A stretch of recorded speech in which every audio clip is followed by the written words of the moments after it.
And thank you for joining us for DC News Now at 4. I'm Mark Hall. Hey, good afternoon. I'm Annalisa Gale. Right now, we're following several breaking news stories. We've just learned that crews have recovered all 67 victims from the Potomac River following Wednesday's tragic plane and helicopter crash near DCA. And DC Councilmember Trayon White is ousted from City Council in a unanimous vote. Those stories in moments. But first, you're taking a live look outside. Warm today, but believe it or not, we're actually bracing for some winter weather tomorrow, Annalisa. Oh, yeah, it's definitely something to watch out for. Meteorologist Scott Sumner joining us with more on that. But yes, Scott, today, nice day, definitely, for sure. Yeah, the cliche, the calm before the storm type of thing is occurring today.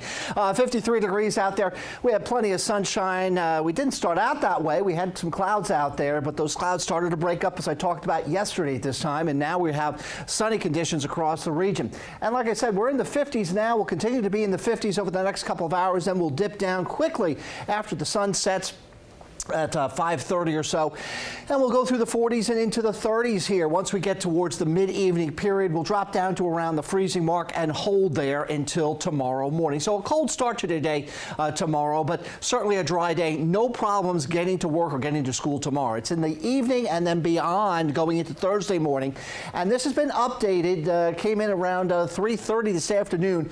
The winter storm watch that was in effect has now been upgraded to an ice storm warning. We'll explain what that means coming up, and also that is extended now, some of that winter weather all the way right to the Beltway and the district here with a winter weather advisory. Now this will run through Wednesday night and going into your Thursday morning across the area. We'll break that down specifically, but right now our weather is pretty quiet across the region. As we fly out here, you can see the setup here. High pressure off to the north is what's going to give us a dry night tonight and a chilly night across the area. So the weather headlines as are followed. Icy weather Wednesday night into Thursday, a break in the weather for Friday, and then possibly some more winter weather coming in to start the weekend. An active stretch here of weather across the region. We'll talk more about it with the 7-day. Back to you. Scott, thank you. Breaking news. Officials say remains of all 67 victims have now been recovered from the Potomac River after Wednesday's deadly midair collision over the Potomac River. Meanwhile, the NTSB says it needs more time to get information from the Black Hawk helicopter that collided with the American Airlines flight. We find DC News Now's Randy Bass at the airport with the latest from investigators. Randy. Yes, Mark, major developments this afternoon at DCA. We are confirming 67 remains of all 67 victims in this tragic airline crash have since been recovered. 66 of them have been positively identified. This comes almost 6 days after that crash last Wednesday. Crews tonight breathing a sigh of relief as questions remain surrounding the investigation. The recovery phase coming to a close as remains of all 67 victims have now been found. Officials say as they pull more heavy wreckage from the water tonight and move the wreckage tomorrow, the dignified recovery of any additional remains found is paramount. The focus now shifting to the investigation. Video shows NTSB crews looking at the voice and data recorders recovered and flying drones over the wreckage. The NTSB says questions surrounding the investigation could be answered later this week as removal of the helicopter wreckage is set to get underway. The board says it needs to verify several data points, and that can only happen when the helicopter comes out of the water. During their last update Saturday, the NTSB pointed to conflicting altitude readings from the airliner and the helicopter. Colonel Mark Ott, a U.S. Army commander, was asked about the helicopter's flying altitude. I think it's important for us to not speculate, because there are all kinds of reasons that you could deviate from an altitude. I know we all want answers. We want to know also. One lawyer and former navigator who's represented families in plane crash cases before says to expect lawsuits to come in over the next several weeks and months as the loved ones of those 67 victims search for answers. I mean, you've got a tragic loss of life that really should have been avoided. These families are never driven by money or recovery, but just why did this happen, and why did it happen to my loved one on this day? And looking ahead to the days to come, crews are expecting to wrap up salvage operations here along the river by early this weekend. The NTSB tells us if it does have additional briefings about this particular incident, about this plane crash, they won't happen here at Reagan National Airport. They will happen at their headquarters in Southwest D.C. At Reagan National Airport, I'm Randy Bass, DC News Now. Randy, thank you. And for full coverage of the mid-air collision, head to our website, dcnewsnow.com.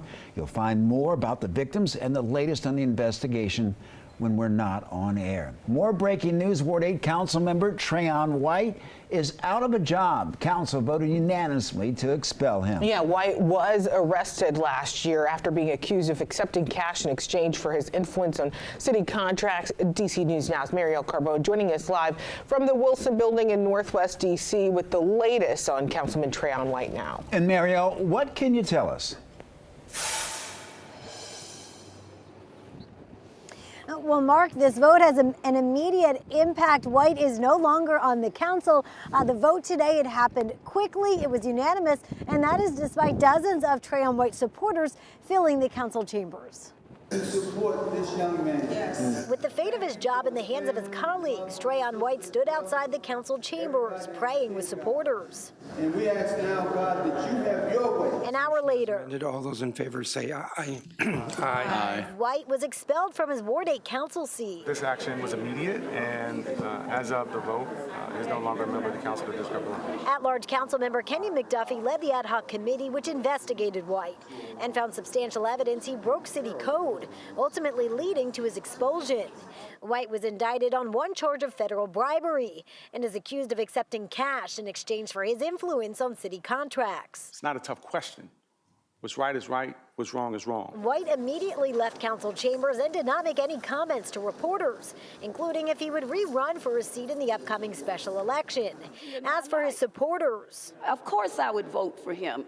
He has done everything that we needed him to do. Trust is critical for an elected government. And Chairman Phil Mendelson standing by the decision to expel. But outside the Wilson Building, a parked truck displayed this message, calling Mendelson racist and an enemy of Ward 8. Not one of those people have ever come and knocked on, even walked on my street, including the chairman, to say, how do you feel?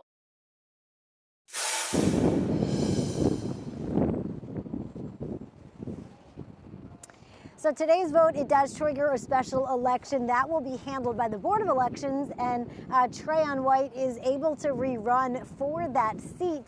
Unclear if he will. As for in the interim period right now, all four of the at-large council members, as well as the chairman, will really be responsible for representing the voters of Ward 8. Reporting live from the Wilson Building, I'm Marielle Carbone, DC News Now. Marielle, thank you. Meantime, right now, Fairfax County Police are releasing new details about a stabbing involving one of their own. An officer was stabbed outside of a restaurant in Fair Lakes, Virginia yesterday. DC News Now's Liberty Simmons joining us live now from Fairfax County with more on the officer's condition. Good afternoon, Liberty.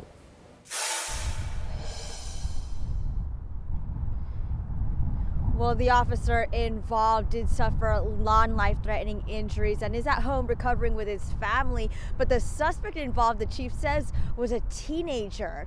Now, Fairfax County Police did release body-worn camera footage of the assault and photos of the knife used in the attack. Officers responded to the Aroma Restaurant, Bar, and Banquet just after 2:30 p.m. yesterday.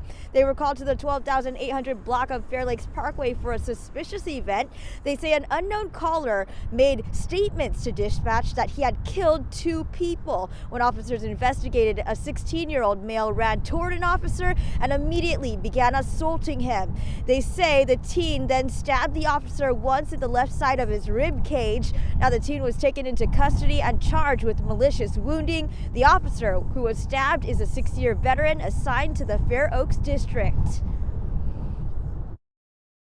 People don't realize the daily dangers and threats that police officers face, and unfortunately, and it's attributable to human nature, whenever one of these scenarios occurs, we all take a moment, or we should take a moment, to pause and reflect. And police also say that the suspect was the initial caller into dispatch, and the statements that he made were false. For now, in Fairfax, Liberty Simmons, DC News Now.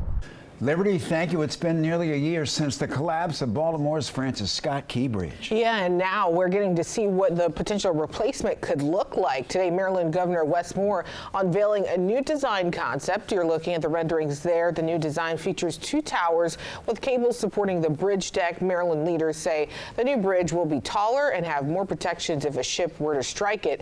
Governor Moore says it will also modernize Baltimore's skyline as a symbol of resilience, progress, and economic growth. Maryland is the bridge between America and the rest of the world.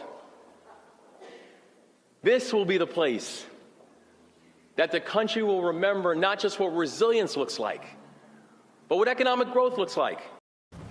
The new bridge is expected to be ready in 2028 and would be the state's first cable-stayed bridge. The federal government has agreed to cover that project, which has a price tag of $1.7 billion. Well, right now, federal workers and advocates continue to protest the Trump administration's efforts to shrink the government. Elon Musk, with President Trump's blessing, is moving quickly, trying to shuttle several federal government offices. That includes USAID, which provides humanitarian aid to foreign countries. Those employees still locked out of the headquarters while being told to work from home. And numerous other federal programs have been shut down in the 2 weeks since Trump became president. All this is happening without congressional approval, causing chaos and confusion. This is a setback, and this is really undermining so many fundamental principles of democracy and freedom. And I'm for extending democracy, not rolling it back. Now, right now, we're learning Secretary of State Marco Rubio has been appointed acting director of USAID. Today, 36 Democrats co-signing a letter to Rubio saying the administration's failure to consult with Congress violates the law and impedes Congress's constitutional duty. The letter was signed by Senators Tim Kaine, Mark Warner, and Chris Van Hollen.